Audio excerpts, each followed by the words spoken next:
Okay, so today I'm going to be doing a video on stickered cubes versus non-stickered cubes. So, in my opinion, non-stickered is better than stickered. So, the main difference, in my opinion, would be that stickered has a texture. Like, non-stickered, there's obviously no stickers on it, so stickers can't peel. And on stickered cubes, you oftentimes end up having stickers peeling off, and then you have to replace them. But like if you get a pretty bad scratch on one of the stickers, it doesn't really matter because you can just go buy a new thing of stickers, place that back on, and then you're good. And you can't go and just like put a sticker over the top of this and be like, yeah, it's good. It's not the same as this. So that's one thing that you also should think about. Like if you like your cube looking really nice, and if you don't take very good care of it or stuff like that, sticker cubes have needed a lot more like care. Like you need to take care of them more often. Like you have to go put on new stickers, and you have to like clean them off and stuff like that. You also have to clean off these, like, but I feel like the maintenance and the care for these types of puzzles, if you're like going for really good speed, is these need a lot more care, or these need less care. And then there's also other stuff you have to think about, like oftentimes stickered puzzles cost a little bit less, and like the more budget cubes oftentimes come in stickered. They don't come even in plastic. Now they're starting to come in plastic more, but for a while you could not use on stickered cubes that looked like this, that had this edge thing on it. They had to be completely blank in the center. Now you can use these in WCA competitions, and this is like what pretty much everyone uses, is this the non-stickered. But I have definitely seen people that end up using these stickered cubes.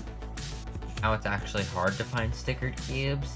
So in some of the flagships, like it's almost impossible to find a stickered flagship cube for, like, for instance, GAN's cubes. I don't even think they even sell like the GAN 11M Pro in stickered form, which is a little bit different and kind of weird. But some people, like, that's one thing that's been a huge deterrent for some people in buying GAN cubes. If you're going to be getting your first cube, I would recommend getting something like a non-stickered, because non-stickered cubes are a lot easier for maintenance, and they last longer and all this other stuff. And you don't have to worry about accidentally peeling a sticker off, like when you try and take off the cap or whatever. And like if you are a really rough turner and you use your fingernails a lot while turning, then you don't have to worry about those stickers scratching off. Because with something like this, if I was like this, I'm peeling a little bit off the stickers every time I turn.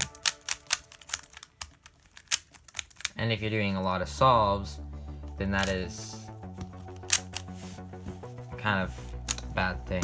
So I would say if you are beginning, get a stickered or non-stickered cube. I would also recommend it's this cube. It is the YJ Long version 2M. It's a magnetic cube. It feels nice. Another really great cube if you're starting out that's non-stickered is the RS3M 2020. That is a good cube. It needs setup. Like, if you're gonna get that cube, you also need to buy lubes and all of that for the cube. If you're gonna get lubes for a cube, I would recommend their Speaky Shop's Solar, and then getting Martian. I don't have Martian right now, but for a while I had both of these. The Solar, it evens out all of the stuff, and then if you put on a little bit of Martian, then it makes it faster. So it makes it so it's like pre-even for all the things, except it's like a stable cube, but then it's also fast. So you get a stable and fast cube, and that's a very good feeling when you are doing stuff. So I would recommend getting the Long and the RS3M 2020. The RS3M 2020, make sure that you're getting it in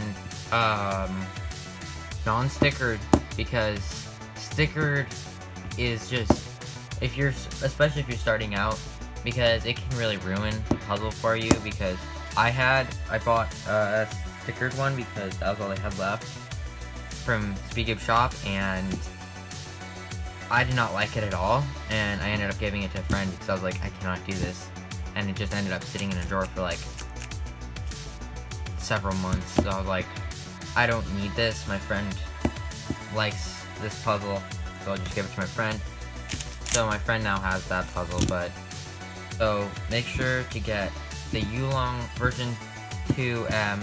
If you're starting out, make sure to get these puzzles in non-stickered, because sticker puzzles can really kind of ruin stuff for you. Thanks for watching, and until next time, keep solving.